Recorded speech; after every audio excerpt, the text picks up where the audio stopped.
সোমবার দুপুরে আরজি করের ঘটনার প্রতিবাদে কলকাতা হাইকোর্ট চত্বরে মিছিল করেন আইনজীবীরা। শান্তিপূর্ণ সেই মিছিল আদালত চত্বর ঘুরে আবার হাইকোর্টে ফিরে আসার সময়ই ঘটনার সূত্রপাত। আরজি করের ঘটনা নিয়ে সংবাদ মাধ্যমে কিছু মন্তব্য করেন আইনজীবী বিকাশ রঞ্জন।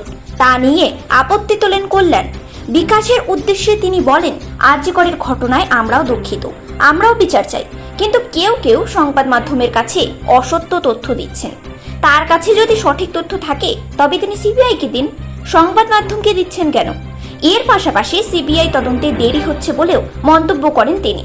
পরে বিকাশের এক অধস্তন আইনজীবীও সংবাদ মাধ্যমে আরজি কর নিয়ে মন্তব্য করায় কল্যাণ তাকে প্রকাশ্যেই বাধা দেন। এই নিয়ে আদালত চত্বরে দুজনের মধ্যে বচসা বাঁধে, যা দ্রুত ধাক্কাধাক্কি এবং হাতাহাতির পর্যায়ে পৌঁছয়। এই পরিস্থিতিতে মিছিলে উপস্থিত অন্য আইনজীবীরা এসে পরিস্থিতি সামাল দেন। কল্যাণকে সরিয়ে নিয়ে যান তারা। Bureau report, news prime Times.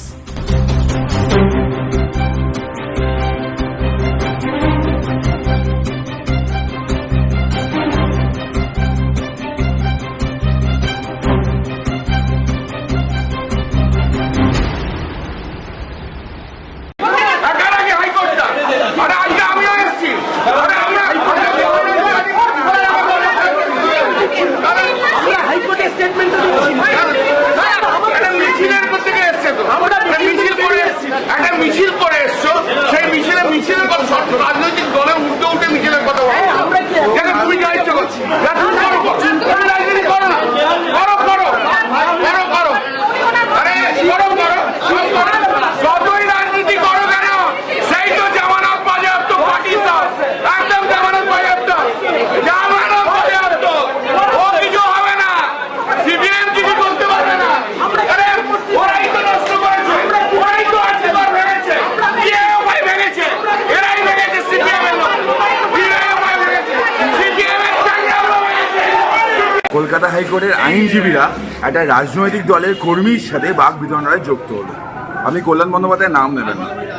পুরো রাস্তা আইনজীবীদের মিছিল ছিল, কালো কোর্টদের মিছিল ছিল। কালো কোর্টের ওপর কোনো রং হয় না, তাদের মিছিল ছিল। তাদের রাজনৈতিক পরিচয় যারা বাড়িতে রেখে এসেছিল, তারা মিছিল করছিল আরজি করের নির্যাতিতার জাস্টিসের দাবিতে। এইখানে এসে বি গেটের সামনে দাঁড়িয়েছে কেউ যদি রাজনীতি করলো তার নাম কল্যাণ বন্দ্যোপাধ্যায়। তিনি আইনজীবী হিসাবে করেননি, আমার দৃঢ় বিশ্বাস তিনি দলের একজন এমপি হিসাবে, দলের একজন কর্মী হিসাবে করেছেন। তার পলিটিক্যাল বসকে তার উত্তর দিতে হয় বলে তিনি বলেছেন। গতকালকে তিনি বলেছিলেন না যে লক্ষ্মীর ভাণ্ডারে টাকা পায়, সে প্রতিবাদ করে কি করে?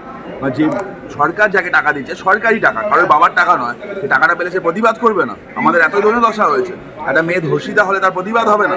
আজকে রাস্তায় আইনজীবীরা ছিল। কল্যাণ বন্দ্যোপাধ্যায় পলিটিক্স করতে এসছে এবং তিনি যে ভাষাটা বোঝেন তাকে সেই ভাষাটাই উত্তর দেওয়া হয়েছে।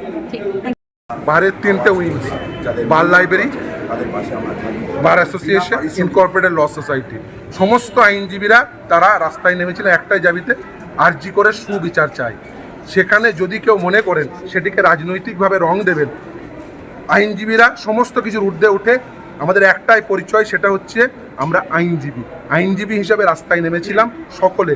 যদি কেউ মনে করেন যে তার শাসক দলের প্রতি নির্দিষ্ট তার দায় রয়েছে এবং তিনি যদি এই মিছিলকে, এই আইনজীবীদের এই যৌথ তাদের কণ্ঠকে উচ্চকিত করাকে যদি কেউ রাজনৈতিক রং লাগিয়ে দিতে চান, তার বিরুদ্ধে আমাদের প্রতিবাদ থাকবে। আমরা এক্স্যাক্টলি যেটা করা উচিত প্রতিবাদ স্বরূপ সেটাই করেছি।